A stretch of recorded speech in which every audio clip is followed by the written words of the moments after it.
How to win an argument. Do you be quiet or do you fight? Do you even want to have an argument? Have you ever been in an argument and thought, how the hell do I get out of this argument? Do you want to live a life where you're constantly fighting, arguing, robust conversations, as some people call them? Or do you want to have a nice, peaceful, relaxing life where you just have great conversations with people and there's no argument, no confrontation, no aggression? And it's interesting because have you met the people who love to argue? There's just some people that seem to have an argumentative gene, and it doesn't matter what you say, they're just going to disagree for the sake of it. I'm not particularly interested in that kind of conversation, and how the hell do you get out of those if you get into one, if you don't want to get into a conversation or an argument? There's been a suggestion that if you argue with an idiot, there's now two idiots arguing, so I'm not particularly interested in being an idiot either. How about you? But what about great communication, and what do you do to make sure that your conversations are pleasant, interesting, exciting, you add value to people's lives rather than argue with them? So that could be a great question to start with. Do I want to add value? When I open my mouth to speak, what do I want? What information do I want to come out? Is it information that needs to come out of my mouth? If I'm having a conversation with somebody and it gets aggressive or argumentative, do I want to step away from that, be quiet, or do I want to win? And if you want to win an argument, there's plenty of ways to do that, but the question would be why? And there's this great quote, goes like this: a person convinced against their will is of the same opinion still.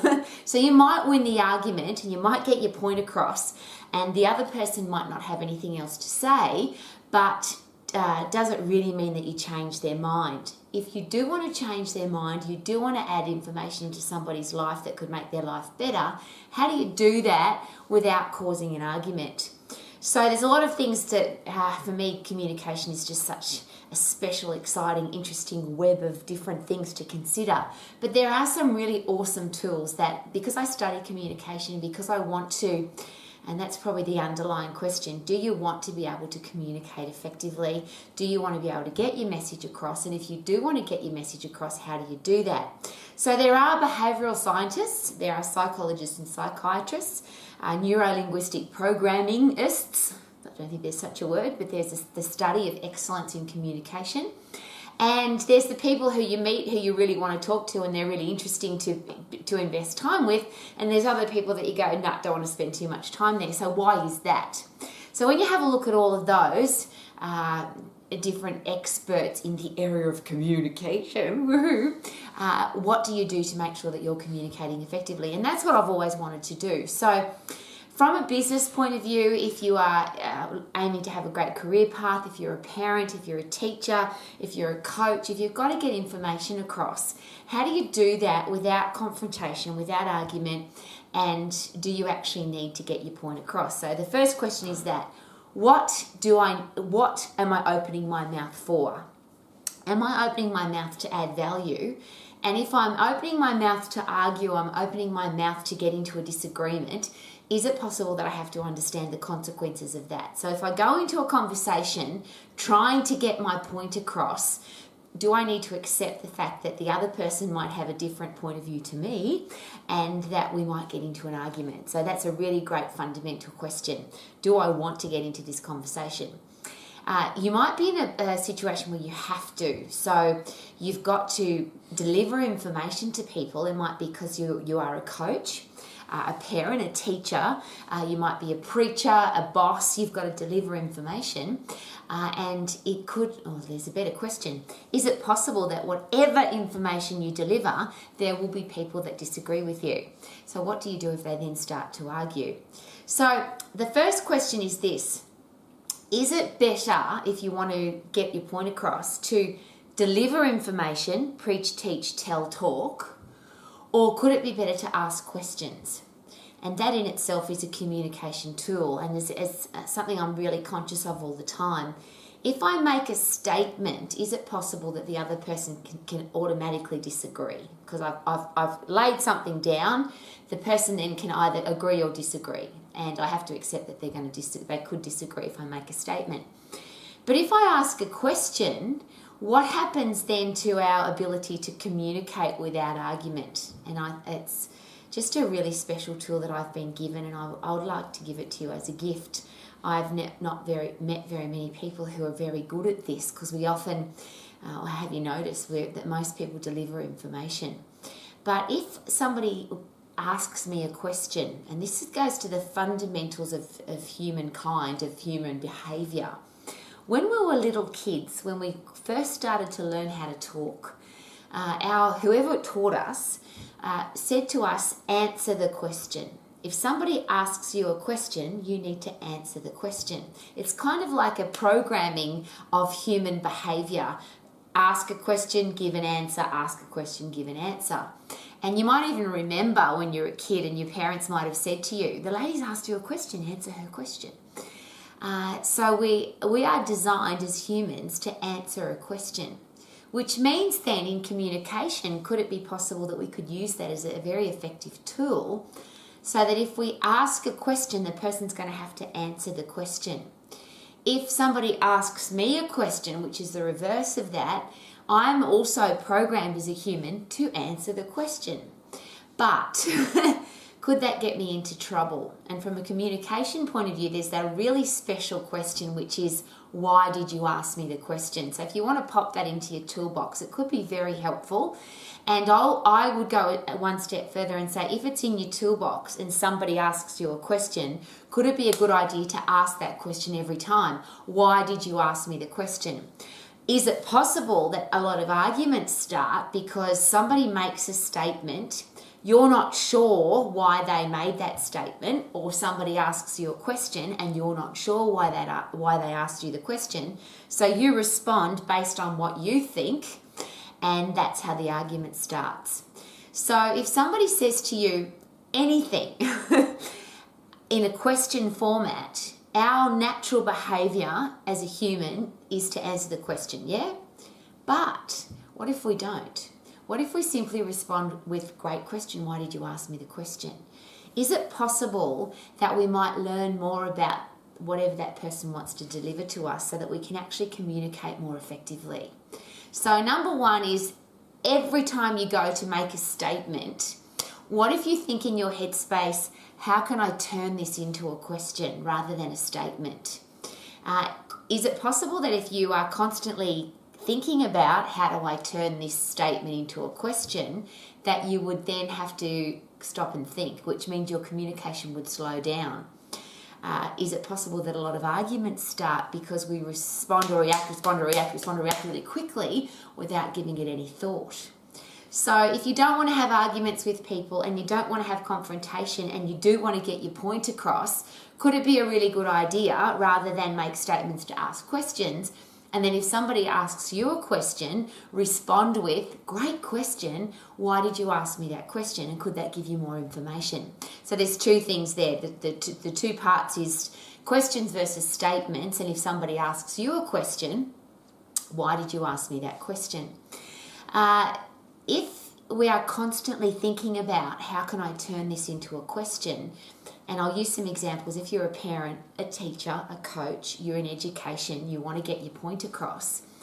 If we go with the human behaviour that whatever we say people could disagree with, if I ask a question, am I getting the other person to think?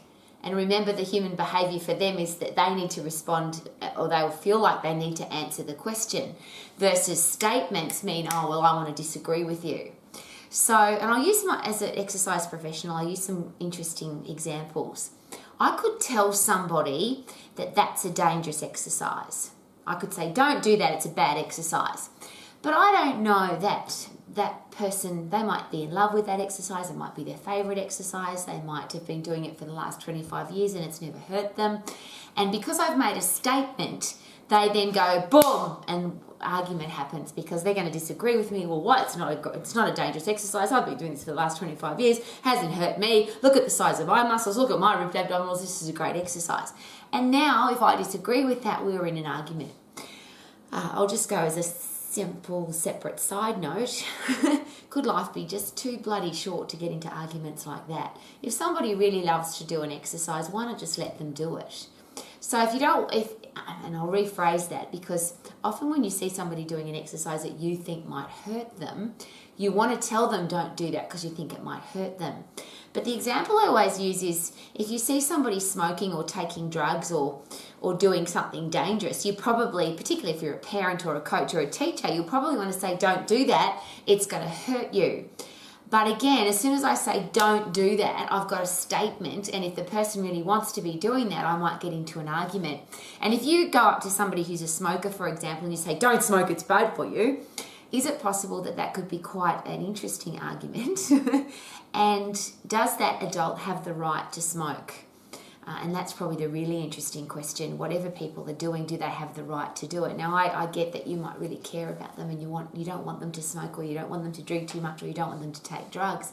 But that, again, that statement, preach, teach, tell, often creates a barrier and often creates an argument. I've got a really special tool that was given to me a very long time ago. And again, I use the study of communication as far as being a human, as a study of excellence. Why is it that some people have really successful lives? Why is it that some people have really successful relationships, loving, caring, beautiful relationships, and other people don't? And it seems a bit obvious to me from study that is it possible that the people who have great relationships are the ones who are great at communicating? So here's this special tool that I learned a long time ago. Most arguments end in, you just don't understand. And that's probably true, yeah? If I've got a husband and wife having an argument, or a male and female having an argument, as a female, how the hell would I know what's going through a man's mind? I don't understand. I'm a female. He doesn't understand me because he's a male and I'm a female. So, and I'll use that example. If a man says to me, oh, Rowie, I completely understand how you feel. That's a little bit confrontational, yeah? Because how could a man possibly understand how a woman feels? The genetics are different, the emotions are different, the brain wiring's different. If I've got a parent and a child arguing, is it possible that the child thinks, well, the parent just doesn't understand, and the parent thinks that they completely understand because they've been a child before? So this special tool goes like this. I don't understand, but I want to. So please talk to me, please explain. And notice what happened to the tone of my voice and the speed of my speaking. So if you've got two people arguing, so now we're at the point where if you happen to get into an argument and it's at that point where you just don't understand, or you can feel it heading that direction, could it be a really good idea to calm the whole thing down with that beautiful, and this is a statement, but do it really with respect and humbleness and style and grace. I love all of those words. I don't understand, but because I care about you, I want to, so please explain. Can you imagine what it would be like? Just think about this in any conversation you've ever had where it's got into an argumentative, or got to the argumentative stage, or there's people yelling and screaming, and one of those people, and I don't know, I'll rephrase, depends on how much you care about the other person, I get that, and how much you want to get your point across. But when you've got two people screaming at each other or two people arguing, how many points are getting across? Don't we just have just a clash rather than an exchange of information?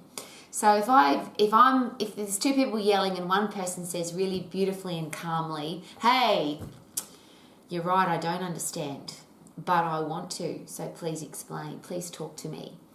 And the second part of that, of course, is you have to be very unselfish, yeah? If you want to get your point across, is it possible that you have to listen to the other person's point of view first? It's one of those 7 habits of highly effective people that suggests seek first to understand before you seek to be understood. So if you don't want to have a fight, the question is this: if you don't want to have a punch-up, if you don't want to have a fight, if you don't want it to turn into some kind of serious argument, how about this? I don't understand, but I want to. I care about you. If it's your partner or somebody that you really do love, you're exactly right. I don't understand. You're a bloke, I'm a female. How could I possibly understand? I'm the parent, you're my child. I love you, but I don't understand what you're going through. The reverse of that, and I've seen teenagers do this really effectively. I don't understand. I've never been a parent before. I don't know where you're coming from because I'm a teenager, but you're my mum and I love you, so please talk to me and help me understand where you're coming from. Is it possible that if you use that, and it's a beautiful system, ask questions rather than make statements, and if you ever get into a situation where there's an argument, how about, and I'll take a step back, is it possible that if you make or ask questions rather than make statements, you might never get into an argument? But if you ever get stuck in an argument situation, I don't understand, but I want to. The next part of that, of course, is if people are trying to pick an argument with you.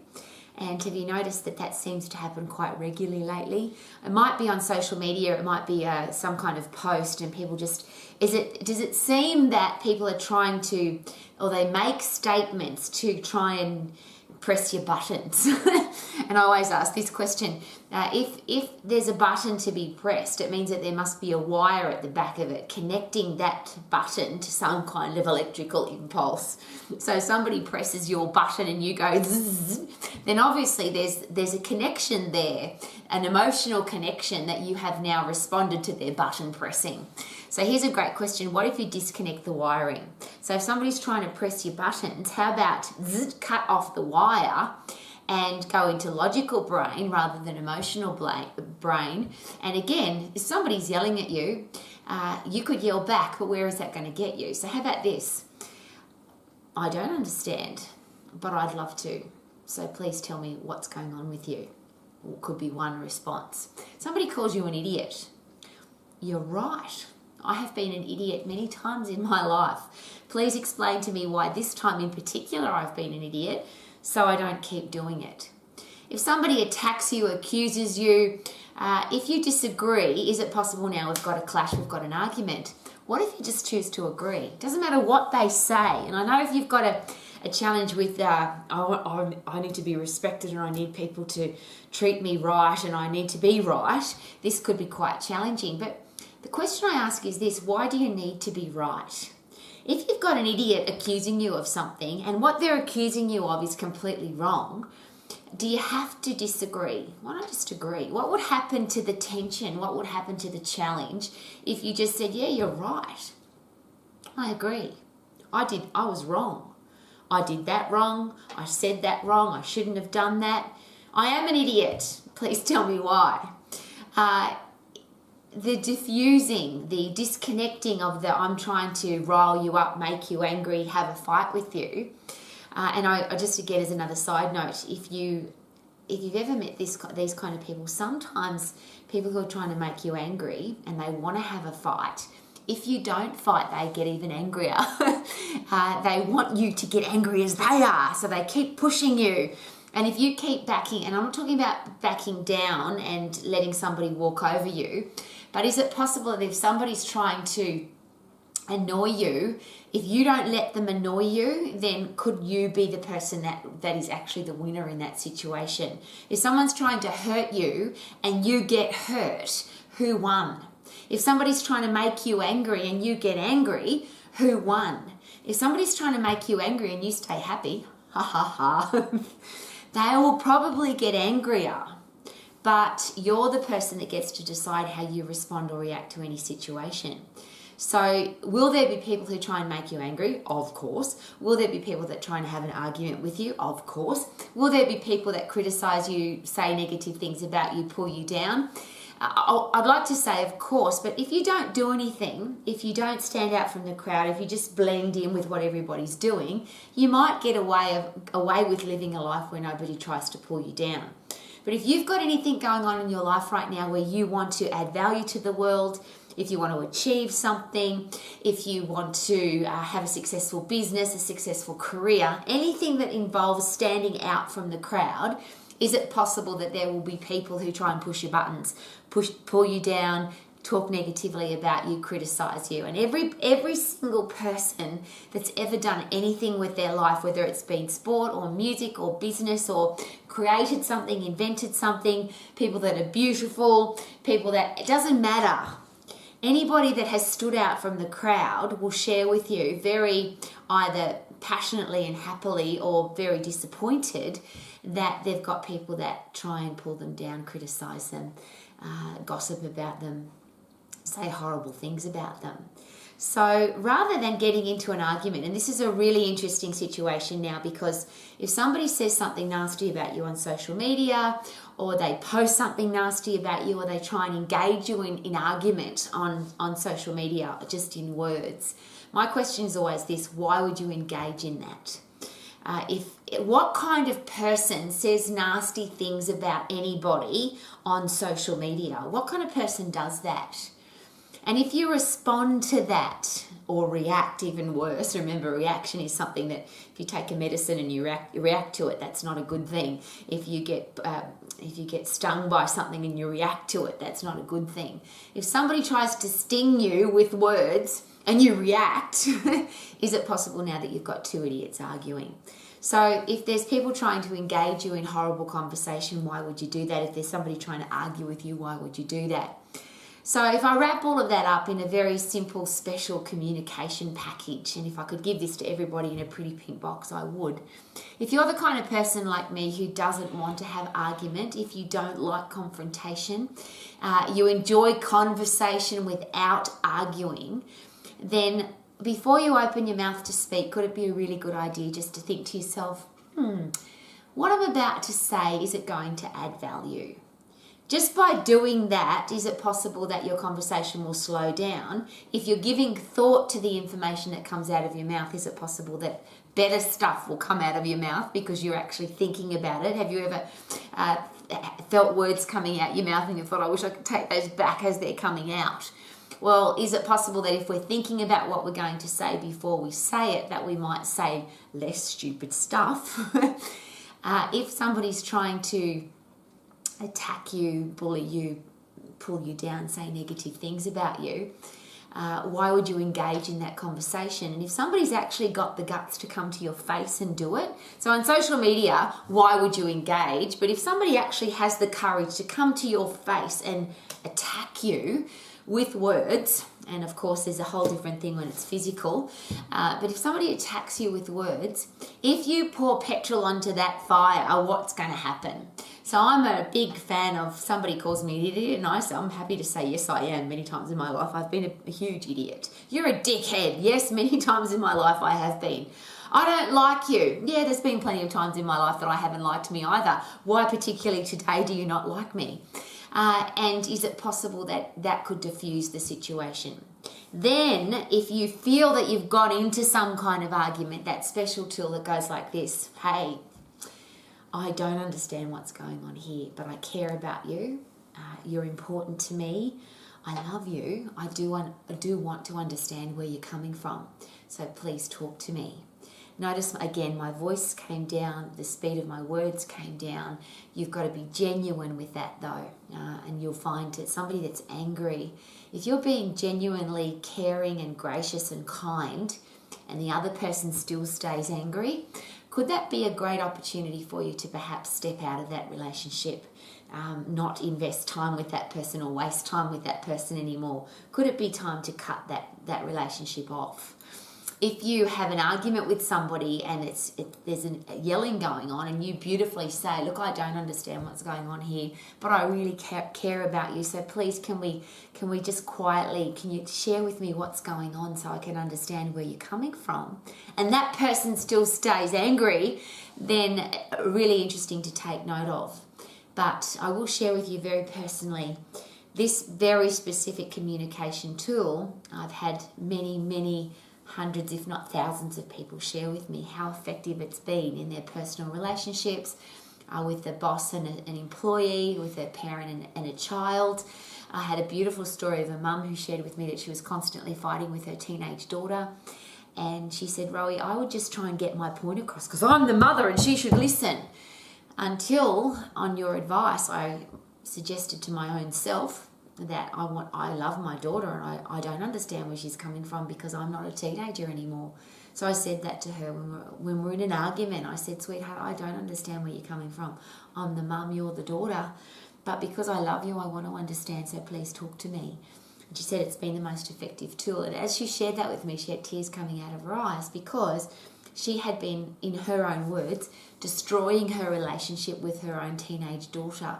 And she said that simple tool, I felt like I was now building back my relationship with my daughter. Last but not least, as an exercise professional, as a parent, a teacher, a coach, somebody who delivers information, I'm sure you watch this as much as I do, where people deliver information in the format of preaching, teaching, telling, presenting, lecturing, coaching. People talk a lot, yeah? If I deliver information, and I'll go back to don't do that exercise, it's dangerous, versus if there was a safer, better, more effective way to do that exercise, is that something that you'd like to chat about? If I ask that simple question, I'll find out pretty quickly, whether that person actually wants some help with the exercise or whether they think that that's a perfectly safe exercise. And I'm also planting the seed there that if there was a safer, effective, quicker way to do that exercise and get the same result, or if there was a safer, better exercise to get the same result, is that something that you'd like to chat about? Even if they're not interested today, if you think that's a really dangerous exercise and it will injure them at some stage, is there a possibility then that at some stage it will hurt them? And then they will remember that lady that came up to me in the gym, she said that there was a better way to do this exercise, or there was a better exercise than the one I was doing to get the same result. It's called building relationships rather than breaking them down. So if you're delivering information about food, about exercise, about financial planning, parenting, whatever it is that you're passionate about, and you really want people to be better parents, or to have healthier, fitter, strong bodies, or to be better with their money, or whatever it is it possible that if we preach, teach, tell, that people could disagree with us? But if we ask questions, remember that human response, which is if somebody asks me a question, I have to answer the question. Now, they might not answer it to you directly because they might be doing this, they might be watching a video. But is it possible that if you ask a question, that people then have to come up with the answer in their own head? Then the last part of that tool, very effective tool of asking questions, is alternative questions. So again, I'll use example with exercise. Out of the 3 best exercises for your legs, or the 3 best exercises that use the most muscles in your body, squats, lunges, or deadlifts, which do you prefer? So I'm still asking a question, but it's a very specific question which leads to a much better outcome than don't do that exercise, it's dangerous, or which exercise would you like to do? Because if you ask a very broad question and you don't know the answer to the question, someone might give you an answer that they share with you, well, I think I should do this weird, wonderful exercise and it's actually going to hurt their knee or hurt their back. But if you give people an alternative, and it's in sales they call it an alternative close, so would you prefer this one or this one? I've got a lot of parents who've shared with me. Now, I'm not a parent, but I love it when I hear stuff like this. So between eating your dinner, having a shower and cleaning your room, which one do you want to do first? So I'm giving their responsibility. The answer still goes to, I still get to make the decision. As a child, I still get to make the decision. But the parent's given a really great alternative close. So would you like to have dinner? Would you like to clean your room? Would you like to have a shower? Which do you prefer to do first? So they obviously all have to be done, but which would you prefer to do first? Because I'm giving the control to you. And it's a beautiful way to make people feel special. Another thing I often I share and has shared with me, I have a lot of school teachers that don't like me very much, pretty much on site, because I'll go into a classroom. I have invested a lot of my career path going to schools, chatting with teachers and with school students. And often I'll walk into a classroom and talk to 5-year-olds, 10-year-olds, 15-year-olds, and I get on with them really well straight away. And a lot of teachers have shared with me either aggressively or just loud enough for me to hear behind my back, who does she think she is talking to those kids like they're adults? And that's a really interesting question. What if we treat everybody as they're important? What if we treat everybody that they add value to our lives? What if we treat everybody like they are valuable? One of the things that I used to get really cranky about when I was a kid was I felt like I was an adult. I can't remember when I turned into an adult, but I remember being, 6, 7, 8 years of age and being told what to do. But I was very mature, just ask me. And I really loved the people that treated me like an adult. And I'll rephrase that. People who treated me respectfully, rather than don't do that, or you have to do what I tell you because I'm the adult and you're the child. It was really nice to have conversations with people that treated me like I had a brain of my own. And maybe that's why this has been such a drive for me as I've grown up, now that I'm a mature woman, that I've wanted to communicate effectively. And I share with you a lot of little, when I say little humans, 5, 6, 7, 10, 15-year-olds when I've gone to high schools have shared with me that they just love chatting to me. And if I ask why, because I always do, because you listen, because you ask me questions, because you seem to genuinely care. And that's probably the ultimate communication tool, isn't it? Before you open your mouth to speak, why am I going to speak? Will it add value? Could it be better for me to ask a question rather than make a statement?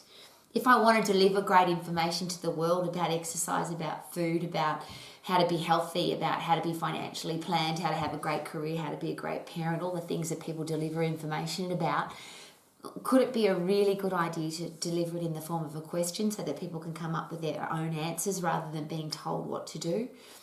And is it possible that if people are told what to do, they're more likely to either disagree with it or not do it? But if I give people the option of this could be a great idea for you, what do you think? This could work for you, what do you think? One of my favourite questions when it comes to food and exercise. If you were your own high performance eating and exercise coach, what advice would you give yourself? Now, having been an exercise professional for more than 40 years, I've got a big long list of I'm highly qualified. I'm not. I've got bits of paper to say that I'm highly qualified, but every person's a unique individual, and I'd like to find out about each individual before I deliver information. And now I've learnt not to deliver information, but to ask questions and find out about the person. Could it be easier to plan an exercise program, help people get healthy, fit and strong if we know all about them? And how do we get to know them if we tell them what to do, if we preach at them, teach at them? There's so much of that going on, isn't there, on social media? You just have to open up any video and it's somebody telling you what to do, what to eat and what not to eat, and can't have, mustn't have, don't have, shouldn't have. What if I get to know people personally and then I can find out what's going to be important to them? I can find out what's going to add value to their life. And how could I find out if I don't ask questions? So could it be a really good idea to ask questions rather than deliver statements? Could it be a really good idea to find out about somebody, seek first to understand before we seek to be understood? You need to understand me. How about the opposite? I don't understand, but I want to. And I will share finally this beautiful story, and I often share it.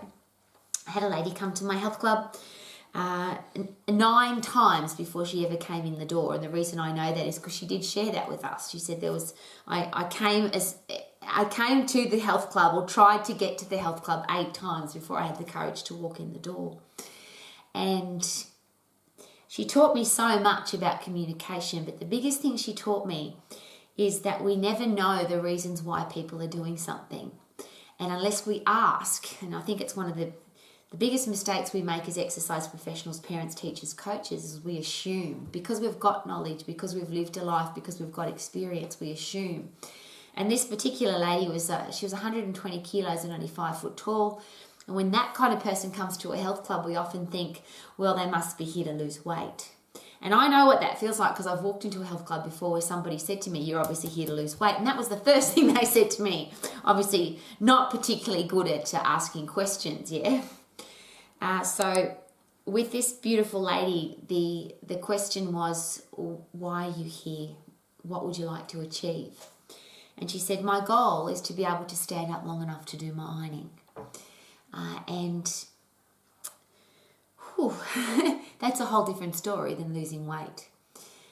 She shared with me very aggressively at one stage that the person that I had given her as an exercise professional to look after her was a complete and utter idiot, Rowie, because the trainer that I had given her to look after her had said to this beautiful woman who was 5 foot tall and 120 kilos, I'm overweight too, so I completely understand how you feel.